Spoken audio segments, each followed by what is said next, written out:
Okay, so we'll just move that out of the way, and we are now forging ahead rapidly. So we've got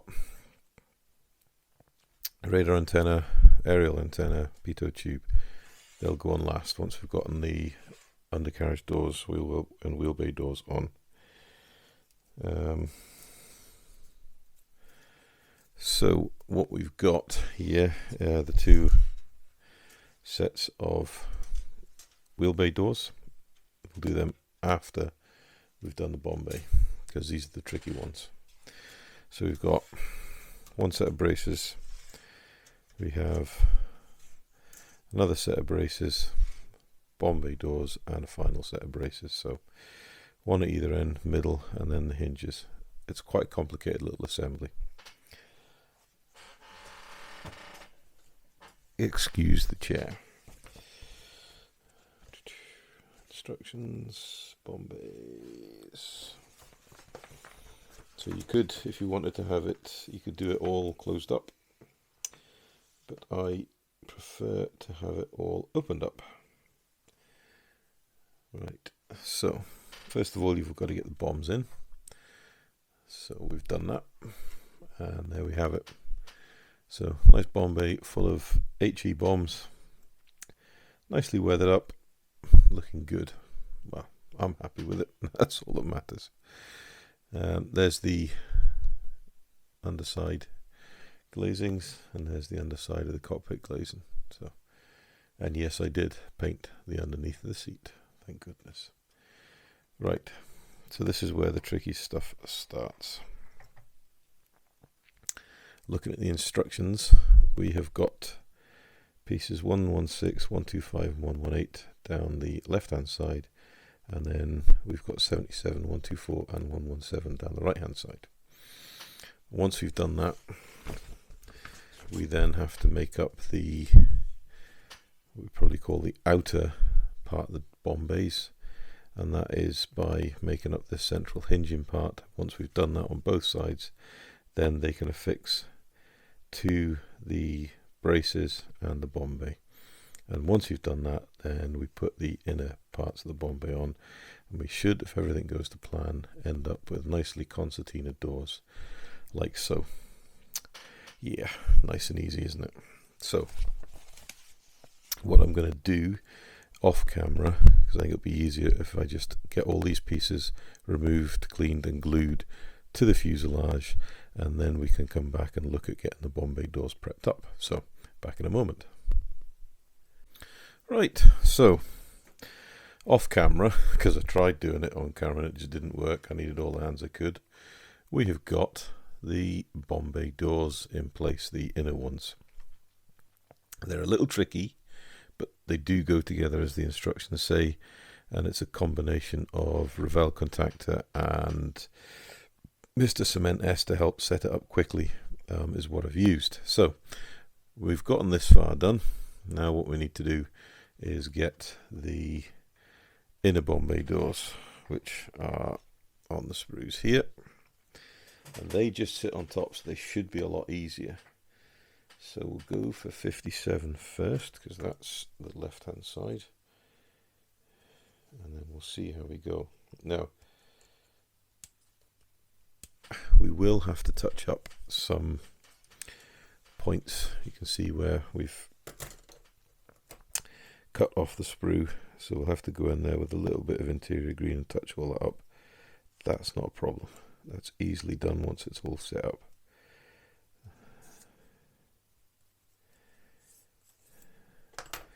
Right, so test fit. So, oh, run out of space here. There we go, under the camera. So that's got to sit something like that, and then obviously that middle spar there gets glue and glues onto this middle spar here. Now I'd love to say I could do this on camera, but I'd be lying, but that's roughly how it sits on. So what I'm going to do off camera is I'm just going to glue the two door pieces on, and then we'll look and see how they are when they're finished. Okay, so there we go. That is the Bombay doors on, and yes, they were a little tricky. But you always, as I found the last time I did this, the first side is always the hardest side. You learn the lessons, and the second side seems to go in easier. So you just have to take your time.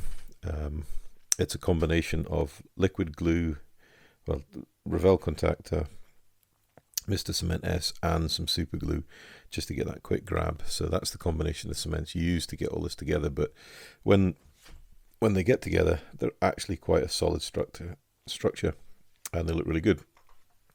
So there's the Bombay on.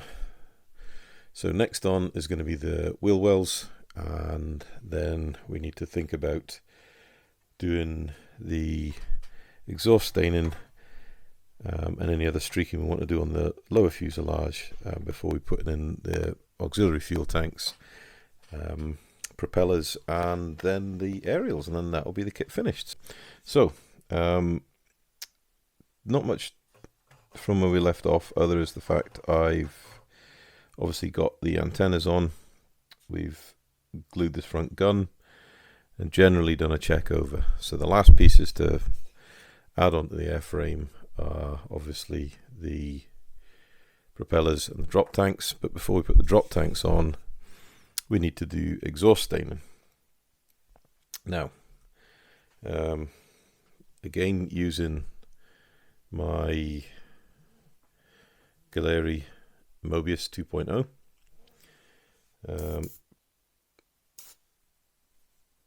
we'll be going to add the staining, and I do it in two stages basically.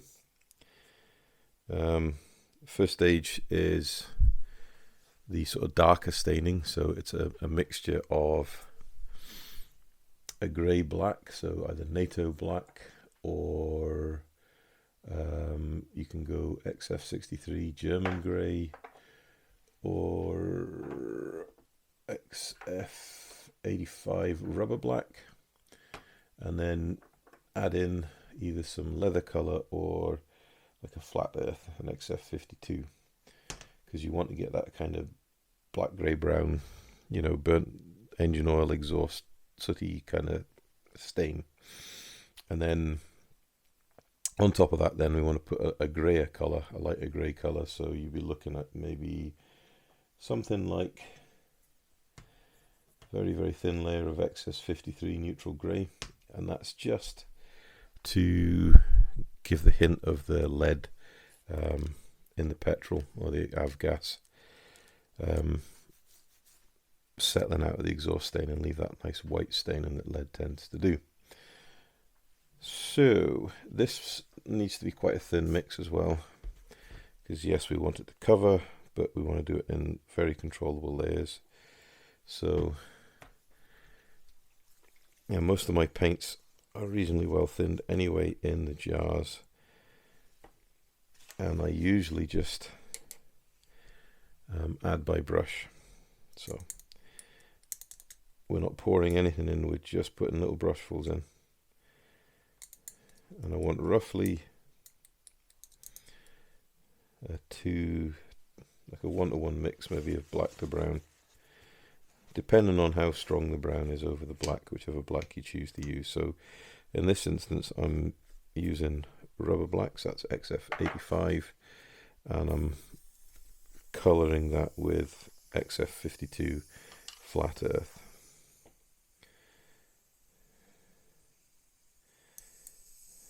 If you were using a stronger brown, you might get away with slightly less. Flat earth isn't quite a strong brown, it's not as strong as say leather brown, or you know, maybe a darker camouflage brown, or even a hull red. So what we're aiming off for is just a grime colour. It's really the best way I can describe it.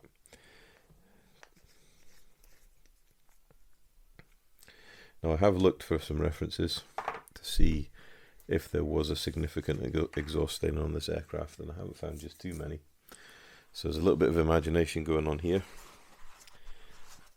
But as I always say, it's my model, so I can do as I want.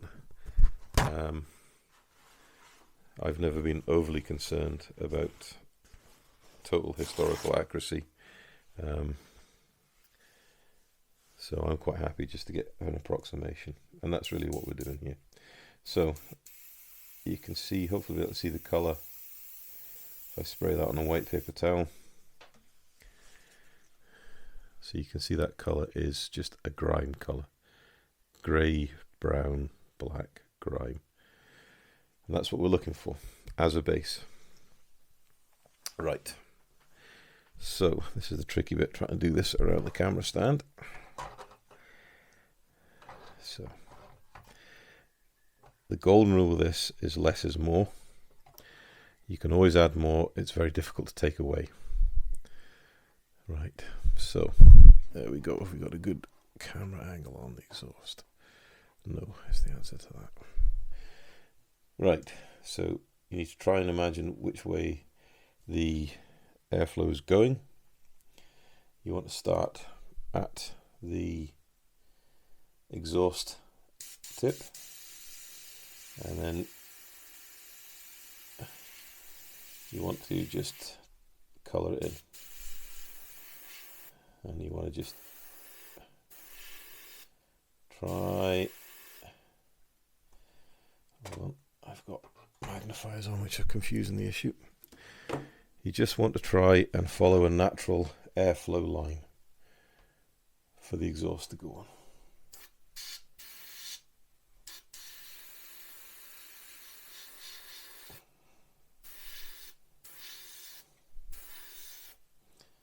The main thing to do is to feather the exhaust at the end as it dissipates.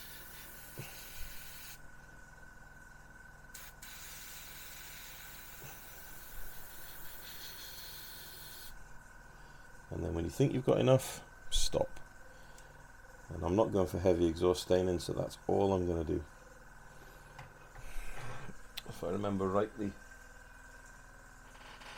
yeah, maybe put slightly heavier staining on the American version, but the pictures I've seen of the RAF versions, they didn't have huge amount of staining, although there was some there.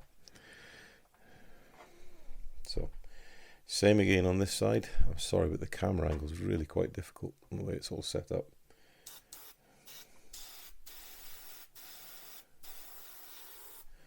Don't worry if you don't get it completely even, because I've never known a pair of aero engines to run the same. And just gently put it in.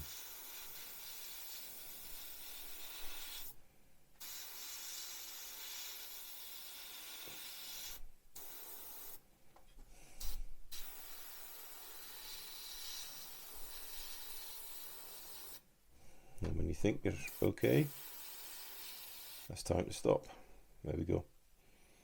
And then just check them to see that you're happy with both of them. I'm going to do that off camera because I can't see very much, and I'm happy with both of them. So that's that paint done. What we need to do now is add some grey to the colour. So tip out the paint. Don't clean the airbrush, so the airbrush has still got paint in it. You want to thin it down a little bit. So just put half again of what you made the first time as thinners. Give it a mix. So you're almost cleaning the airbrush, but all you're doing is just creating an even thinner paint for the grey to go into. And that will lighten and lift the colour. So maybe one brush full of grey to a seat. It's probably going to be enough. You don't want it to be too stark a difference from your base colour. You just want it to be there and thereabouts. So it's just a hint of grey to show that difference. Now blow through what was originally the original colour.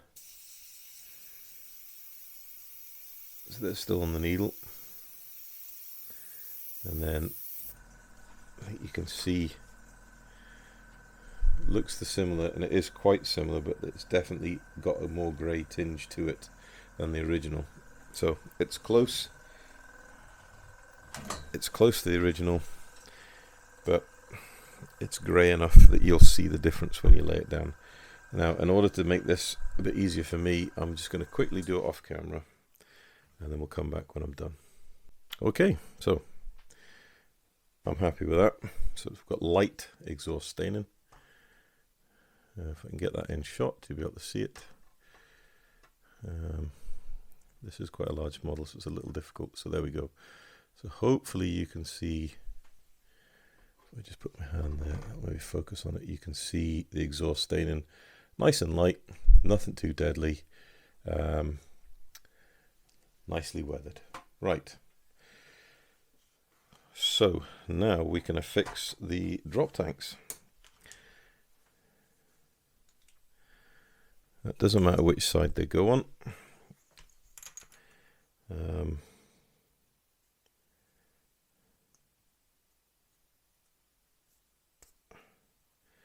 Just make sure that there's no burrs or anything on the fastening tab. Now, bearing in mind that this has been painted, so the fit may be a little tighter than it was when we originally fitted them up, and they were quite snug. So what I'm going to do is, I'm not going to put an overall amount of glue, so I definitely don't want to get glue seepage on the rest of the paint, but what I am going to do is just put glue in the slot there, and then we'll get the tank and we'll just gently fit it up, and hopefully the glue will act like a little bit of a lubricant to help it go in to the appropriate slot. Same on this side. So just paint the slot and fit the tank. And the other benefit of using a small amount of glue, yeah, see, oops, that's what we want to avoid, is damaging the paint finish. I'll touch that up after. The other advantage of using a small amount of glue is that should something happen, it will just shear off and it won't damage the model. Right, just check that. See that that's on properly. Happy with it. Mark 1 eyeball, are they level? Hanging straight? Yep.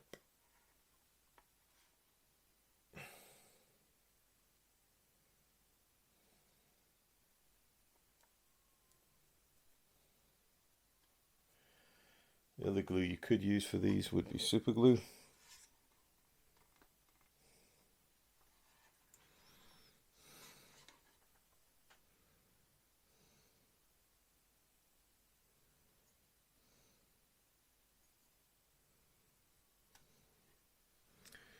And sometimes you do actually need a little more glue. I've had to re-glue this one because it's not sitting in properly.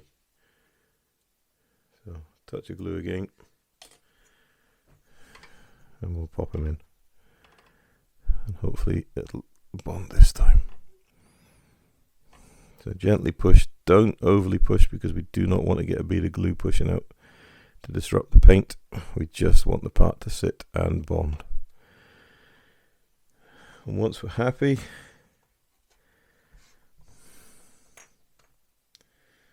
looks like this side's not being very happy either.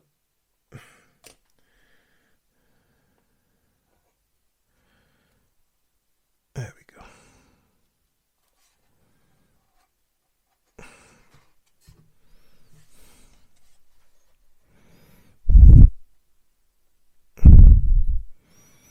A little awkward. I do remember the others being that awkward as well. Once they get in there though, that's fine.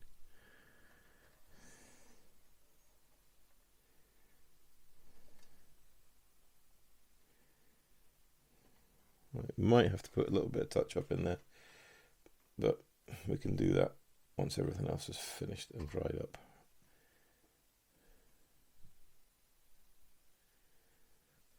So a bit of pressure.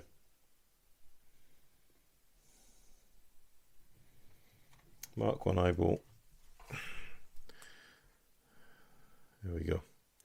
Right, so next thing to go on is the props. Now,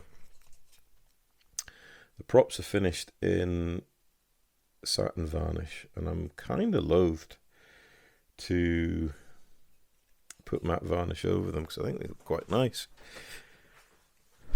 But again, they look a little too new for an aircraft that we've got as weathered as this. So what we can do is we can use some Prismacolor. That's PC949 metallic silver. And I've had this pen for years, literally for years. And we can just run it up and down the leading edge. It's obviously going into the wind, into the airflow first.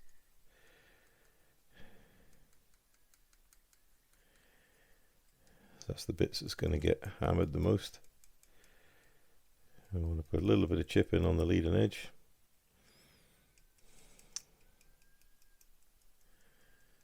Just a little, not a lot. And it's just tapping. Tap and drag a little bit. You just got to imagine this thing coming and hitting, you know, a bit of dust and stones and debris, mainly off probably where it's operating off grass strips. Remember to do the back. Try and get it so you can see it. Do the back of the blade.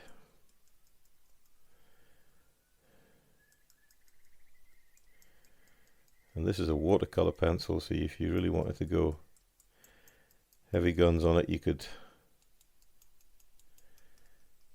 touch it in water, and vice versa. If you're not happy or you think you've made a mistake, you can just use a little bit of water on a cotton bud or Q-tip and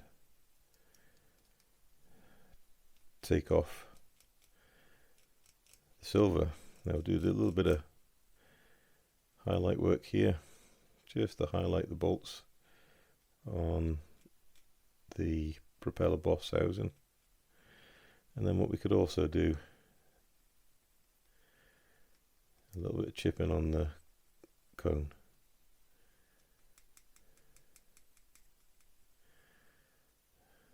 If it's too much, give it a rub and that'll knock it back. Right, there's one propeller done. This is always the best part of any build. Let's put the props on. Now they're just friction fit, so they will be able to come off any time.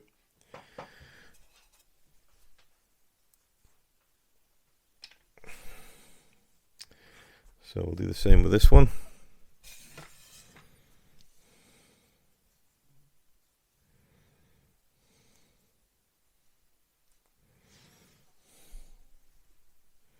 So once again, the leading edges.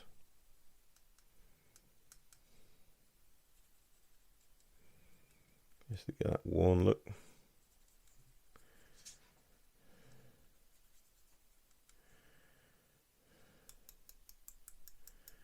Just tap on that leading edge a little bit.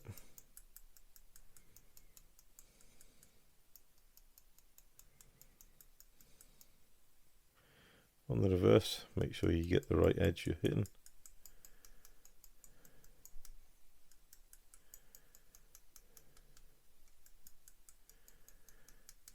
And the beauty with this, if you fancy doing a little bit more work to it or weather into it, there's nothing stopping you coming back in a few weeks' time, do some more oil staining, you know, a bit more exhaust staining, anything you want. Sometimes you just have to have that little break before you go back onto it. Right, push that one on. And there we go, props on. And it's starting to look rather nice, I must say. So there we go, there's the props. They look quite clean. That little bit of weathering is probably just enough to lift them a little bit. They certainly make it, the aircraft look a whole lot more complete. Last job is the aerial wire. and we saved the best for last. Or at least we think we've saved the best for last. So let me get my kit, and then we will get that on, and then we'll look at the final reveal.